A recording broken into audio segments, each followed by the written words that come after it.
Pour moi, ça, c'est un axe qui est extrêmement important. Il y a, comme je l'avais dit, il y a énormément d'informations qui n'est pas correcte. Et donc, cette information a besoin d'être corrigée. On a besoin de mettre sur un site validé des informations qui sont correctes, accessibles au grand public au niveau de la façon dont c'est envoyé au grand public. Ça doit être facile à comprendre pour eux. Une des choses les plus importantes, c'est que le microbiote vaginal, il y a énormément de pratiques d'hygiène, des pratiques culturelles aussi, qui sont faites, qui en fait sont extrêmement détrimentales pour le microbiote vaginal ou le microbiote urogénital. Et donc il faut informer ces gens que ces pratiques doivent être arrêtées et offrir une solution qui pourrait les remplacer, une solution plus douce qui n'affecte pas le microbiote vaginal.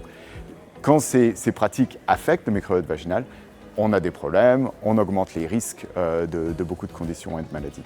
Donc pour moi, pouvoir informer le public de ce qu'on a appris par la recherche, c'est-à-dire, par exemple, les douches vaginales qui semblent éliminer les symptômes, par exemple, très rapidement, mais en fait ont un effet extrêmement désastreux sur la composition du microbiote urogénital.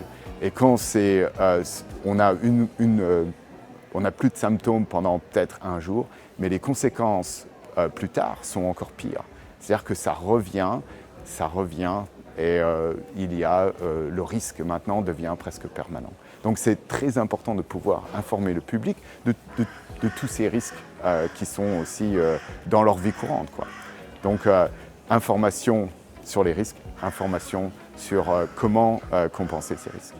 Et quand on dit public, on parle bien des hommes et des femmes?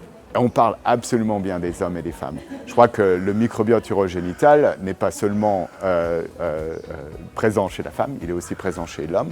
Il peut avoir des conséquences aussi chez l'homme sur la prostate ou même sur certains cancers. Chez la femme, c'est évidemment la même chose. Et il ne faut pas oublier qu'il y a souvent un transfert du microbiote urogénital de la femme chez l'homme, de l'homme chez la femme. Et donc, on ne peut pas forcément traiter l'un sans traiter l'autre. Et donc, c'est très important de penser à l'homme et à la femme quand on pense au microbiote urogénital.